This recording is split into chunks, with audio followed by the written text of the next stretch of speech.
I never believed in curses. Growing up, I always scoffed at the idea of haunted objects or vengeful spirits lurking around, waiting for someone to slip up and fall into their trap. But all of that changed one fateful afternoon when I stumbled across an old mirror at a flea market in town. It wasn't anything special at first glance, just an old, ornate frame with faded gold accents.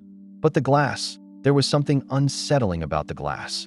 It was cloudy, like it had been through decades of neglect, and the reflection it cast was eerily distorted, as though it were trying to show something beneath the surface. Something that wasn't meant to be seen. I should have walked away. I should have listened to the strange feeling gnawing at my gut, telling me that I didn't belong here, that this mirror wasn't meant to be mine. But something about it, its dark, twisted beauty, pulled me in. I asked the old woman running the stall how much it was. $1.50, she said with a smile that didn't quite reach her eyes. It's been in my family for generations. It's a cursed mirror, you know, but it's been sitting in that attic for years, collecting dust. Maybe it's time someone else took it. Her words struck me, but I shrugged them off. I told myself she was just trying to scare me to make a sale. What kind of curse could a mirror possibly have, right? It was just glass and wood. I handed over the cash and took the mirror home. It fit perfectly in my living room, just above the fireplace. But from the moment I hung it, something felt off. A chill hung in the air every time I looked at it, as if the room had suddenly become colder. And whenever I passed by it, I couldn't shake the feeling that someone, or something, was watching me. The first night, I woke up in the middle of the night, sweating, heart racing. I had this odd sensation of being unable to breathe. I sat up in bed, eyes darting around the room, trying to make sense of the oppressive silence. Then I saw it. In the mirror, a face. It was faint at first, like a shadow on the glass. But as I stared, it grew clearer. A man's face, but it wasn't mine. His eyes were hollow, dark, and filled with despair. I couldn't tear my gaze away as his mouth opened, and though no sound came out, I knew he was trying to speak to me. I jumped out of bed and rushed to the mirror, but as soon as I touched it, the face disappeared. The glass was cold under my fingers, as if it had been frozen. My heart pounded in my chest. I backed away, my mind reeling. It had to be a trick of the light, right? Or a vivid dream. But deep down, I knew it wasn't. It felt real. Too real. The next few days were uneventful, but that same unease stayed with me. Every time I walked past the mirror, I could feel its pull. My reflection seemed wrong. I would see fleeting shadows in the glass, things that didn't make sense. The man's face appeared again, only this time it wasn't just a face. His hand reached out of the glass, as if trying to grab me, pulling himself from the depths of the mirror. I couldn't take it anymore. I had to know what was happening. I spent hours researching the mirror's history, but no matter what I found, nothing explained the feeling I had when I looked at it. That is, until I came across a story from the late 1800s. It was an old journal entry from a man named Albert Rowe, a local historian, who wrote about a mirror, exactly like the one I had, being passed down through generations in his family. The entry mentioned that whoever owned the mirror would become its victim, driven mad by the figure trapped inside. The curse, it seemed, was real. The story described a man named Edward Cummings, who had found the mirror in an old abandoned mansion. Edward had been obsessed with it, convinced that it held some kind of secret to eternal life. But instead of gaining immortality, he had become lost to the mirror's curse. His reflection, his true self, was imprisoned within the glass. Every night, he would stare at the mirror, trying to communicate with whatever entity lived there, until he was consumed by it. I felt a cold shiver crawl up my spine as I read. Was I already too far gone? Could I still escape? I was desperate to rid myself of the mirror, but the more I tried to avoid it, the stronger the pull became. It was like the glass had a life of its own, a malevolent will that refused to let go. I started hearing strange noises at night, whispers that seemed to come from the mirror itself. Low, unintelligible murmurs, like someone was speaking just behind me. But when I turned around, no one was there. The figure, the man, was getting more desperate.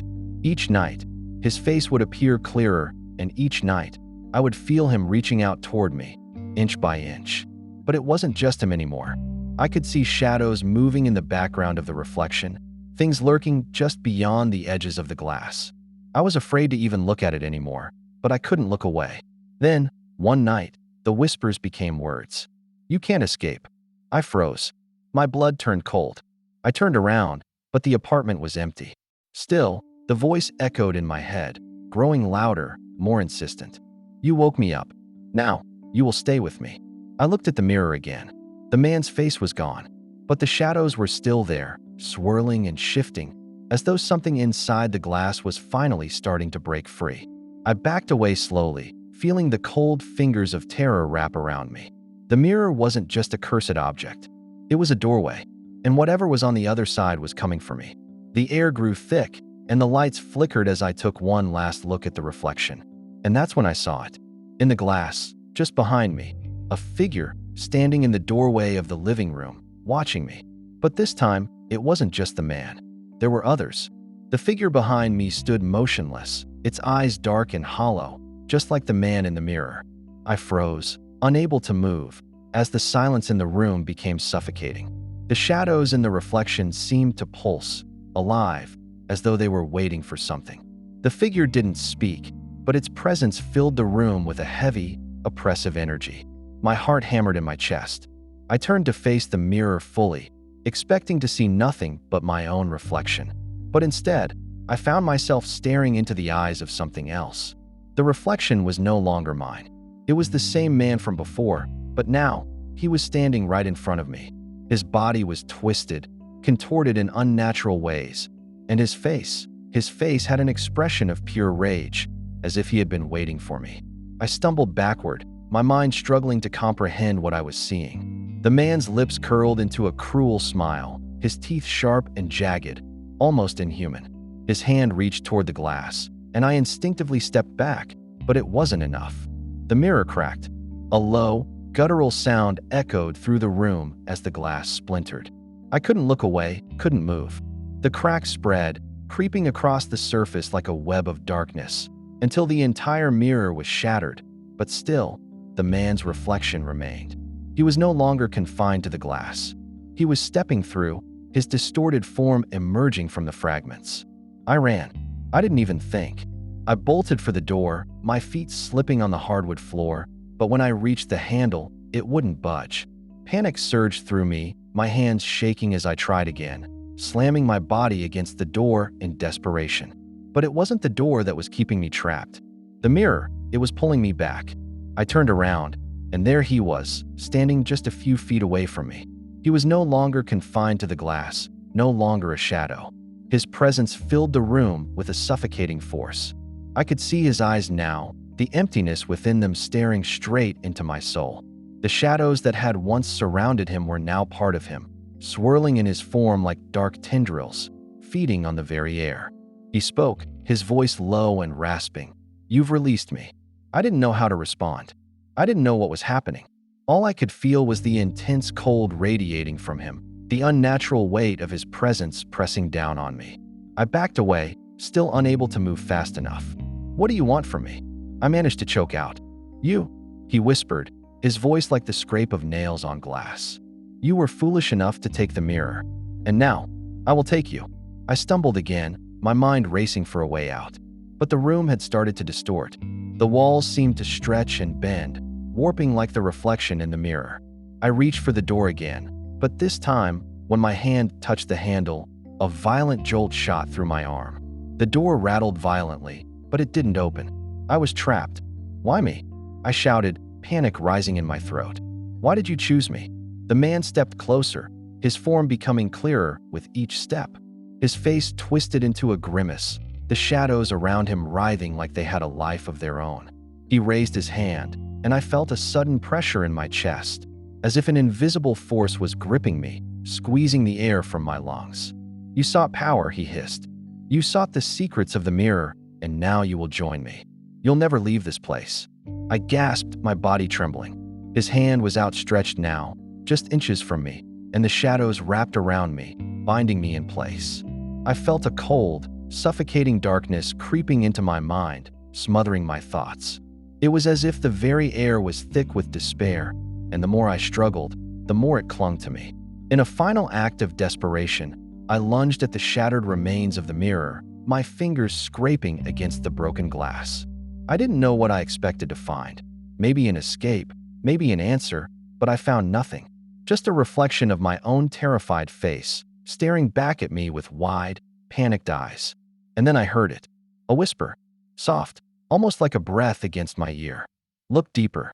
I wasn't sure what that meant, but somehow, I knew that I had to look closer. There was something in the mirror, something hidden beneath the surface. I pressed my face against the shards, ignoring the sharp pain as the glass cut into my skin. My reflection shifted. For a moment, everything went still. I saw the man again, but this time, his form wasn't as solid. It was fading, flickering, like he was being consumed by the mirror itself. His voice, now distant and faint, came to me in a broken whisper. The curse, it's never meant to be broken. It's not a mirror, it's a doorway. And now you've opened it. Suddenly, the room grew unbearably cold. The shadows in the mirror swirled faster, spinning out of control. The man's form began to twist, his once human features distorting, becoming something otherworldly, something more than human. The reflection seemed to come alive, reaching toward me, pulling me back into the depths of the glass. The air around me crackled with electricity, and I could hear the sound of the man's voice, growing louder, distorted, as if he was screaming from beyond the glass. You will never leave. You will never escape. And then I was falling. The fall seemed endless. My body was weightless, spinning through an abyss of darkness. I could no longer feel the solid ground beneath my feet. I couldn't tell up from down, left from right. The only thing that was real was the echoing scream of the man's voice, fading and then rising again. I couldn't breathe. Then, in the blink of an eye, I crashed into something cold, something hard. The impact knocked the wind out of me, but the suffocating feeling remained. I opened my eyes, and I wasn't in my room anymore. The air around me was thick with an unnatural fog, and the ground beneath me felt like it was shifting, alive.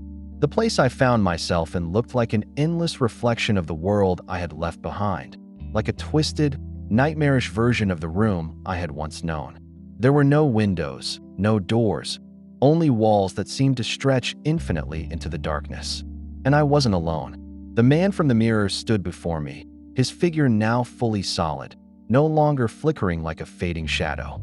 His face was no longer twisted with rage, but empty, hollow. His eyes were black as coal, and his smile, if you could call it that, was a twisted, gnarled thing.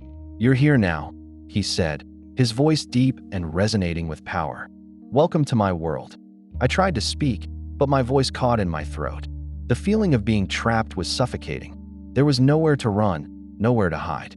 The walls seemed to close in on me, the air thick with an oppressive weight. I could feel the darkness crawling up my skin, seeping into my thoughts. The mirror, this place, it was alive, feeding on me. The man, or whatever he was, raised his hand, and the air around me shifted. Shadows flickered, dancing like flames, and the temperature dropped drastically. The world itself seemed to pulse with a life of its own. You opened the door, he said, stepping closer. And now you are mine. All that you were, all that you knew, it's gone. And in its place, you'll serve me. I tried to back away, but my feet wouldn't move. My body felt frozen in place. I wanted to scream, to fight back, but the words died on my lips. His eyes, those hollow, empty eyes, bore into me. The shadows around him seemed to writhe, like they were alive, feeding off the fear that radiated from me. I wanted to beg for mercy, to plead for a way out, but I knew deep down there was no escape. I had made a terrible mistake, and now I would pay the price. The man raised his other hand, and I felt a sharp pain shoot through my chest.